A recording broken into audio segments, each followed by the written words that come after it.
Yo people, we're back again, and I think I might do a little review on this Honda CBR 600F. This isn't going to be one of those reviews where I do all this fancy B-roll and stuff like that. I can't really be asked, if I'm being honest with you, and you've probably watched thousands of them already. So what I'm going to do is actually ride the bike and tell you about what it's like to ride it and all the things that I found that why it's the best beginner sports bike. Don't get me wrong, I don't have much to compare it to. Oh, well, maybe I should actually check my tyre pressure. But yeah, so this is the bike, Honda CBR 600F. Why do I say it's the best beginner sport bike? One, mainly because of the fucking price. You ain't gonna be spending more than £2 on one of these. Minimum about 1,500 for a sort of used one, like quite a battered one. More closer to £2, so this was 1,800. And look at it. Do you know what I mean? This is mint. Obviously it's dirty now, but trust me, when it's cleaned, there's not a fucking scratch on it. Everything is like completely clear inside. There's no rust. It is the only thing is the headers. They're a bit dodgy, but I can change them. Other than that, the bike is absolutely amazing. Absolutely amazing. So yeah, the first thing is the price, and that also goes into insurance. I paid, and bearing in mind I've only just passed, so I had a 125 for 2 months, had a year off, where I didn't pay any insurance or anything. So. And then I did my direct access after a year when I turned 24. So this is basically my first bike and my first insurance. And it was £800 for the year. That's fucking mint. Do you know what I mean? £800 for the year. Job done. That is cheap. And why I think it is because this is like a sports tourer. So this like flies under the radar a little bit. It's not as obvious that it is a crazy, like well-known sport bike that's going to get you in trouble. It doesn't have a double R after it, which is normally the reason you get fucking really crazy insurances. So yeah, money-wise is 100% the first thing why this is such an amazing bike. So let me start this thing up so you can hear it, give you a hearing test, and then we'll ride it. I don't really have many points. I don't really have anything jotted down. I'm just going to wing this. But if you're anything like me, you're looking at buying this bike, you just want to watch people ride the bike. You know what I mean? That sounds mental. That sounds mental. For a fucking 24-year-old bike. This is the ultra light, by the way. See it there? Ultra light. 2000 model. This is carbureted, so it has a choke. And I went for this one because apparently the F4i is not very good on fuel. This one's better on fuel and is cheaper. So yeah, I recommend going for this one. Let's get this thing going, shall we? Let's get on the road and let's try and think of some things to talk about.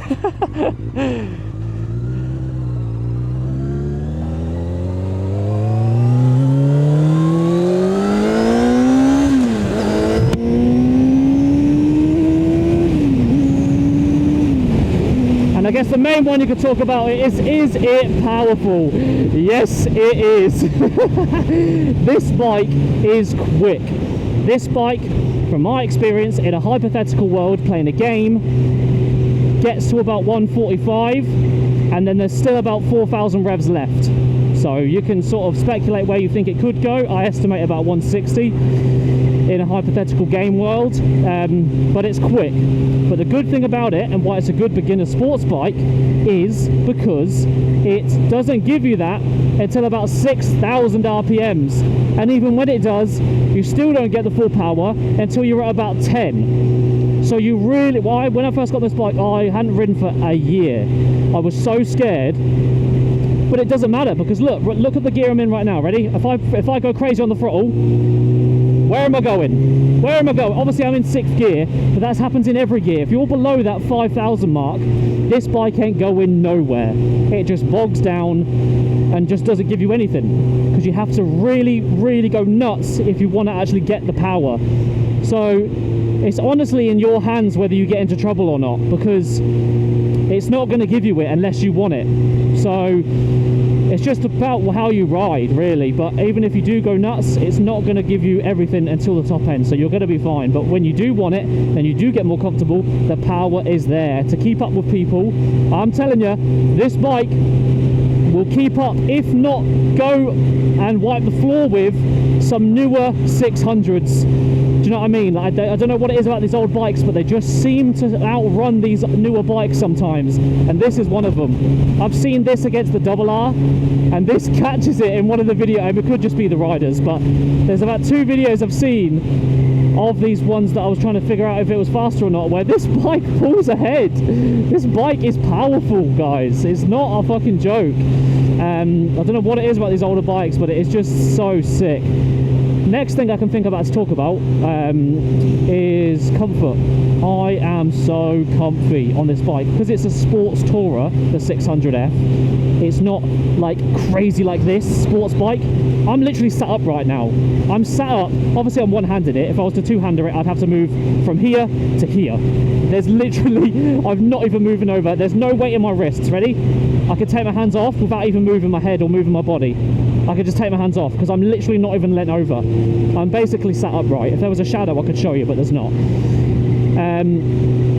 It's so comfy because you're just not in a sports position, so that makes long distances, hence the name sports tourer, so much easier. Like, we're about to do Wales in June for a week, and we're going to be doing hours and hours of riding. I'm going to be fine. I can't wait. I've already done 2.5 hours on this bike, and I was absolutely fine because it's just one of those bikes. It's just comfy. Like, the seat's sick, and it's just a great position to be in. So yeah, comfort again is another pro to this. Can I think of any cons? Obviously I'm really biased because this is my first bike and I absolutely love it, but can I think of any cons? I don't think I can. What's a con? Maybe like the low end bogging. Maybe like the low end bogging.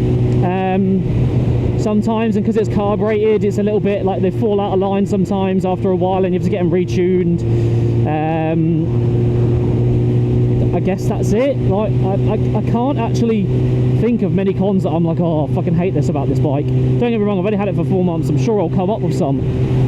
But let's be honest, you didn't watch this video to find things about it to not buy it. Do you know what I mean? You want to be convinced to buy it. So, speed, comfort, looks, that's a good one. This bike looks sick. Every single meet that I go to or group ride that I go to, everyone is stood around this bike. And that is not me just being big-headed. It is fact, right? I don't do if buts or maybes, I do absolutes. This is an absolute. People just stand around it because it's just like a sick bike. It's just one of those bikes where it's just fun to ride. It's just an entertaining bike to ride. No, wait, what am I? Sorry, that police officer just threw me off. I was talking about something and then he threw me off, and now I've changed subject. What was I even on about? Oh yeah, looks. Everyone stood around this bike all the time and just like being like, what is that? Where is that? So cool. I love the look of the older bikes. That looks so sick. And it does. Like, without being biased, it does. The bike looks sick. The older bikes just hit different. They really do. Oh, we got someone behind us. We got friends. I think I know this guy actually. Yeah. How you doing? This looks familiar. Yeah, I messaged you. Yes. I messaged you about a month ago. Yeah, mate. Bike Instagram. And Yeah. you were like the first thing that popped up, and I was like, fucking hell, I recognise it. That's so funny, man. I mean, to be fair, if I put the normal fuel in it, like, it'd be like 12 quid, but yeah, because they pulled him over, and then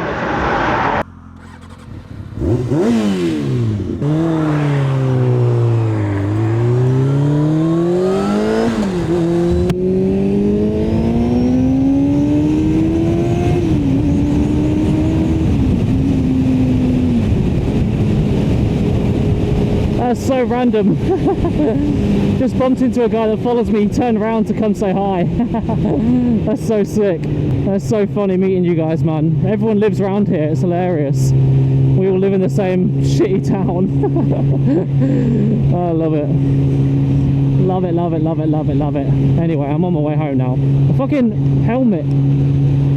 There's like a chin strap in my helmet. And it always like pushes my chin out the bottom of the little rubber flap. It's so irritating. Yeah, no, I just thought I'd say hi. Well, he turned around, so I pulled over. Because I think I messaged him on Instagram because I'd recognised the bike. He's got a nice bike, man. Gixxer 600, all white.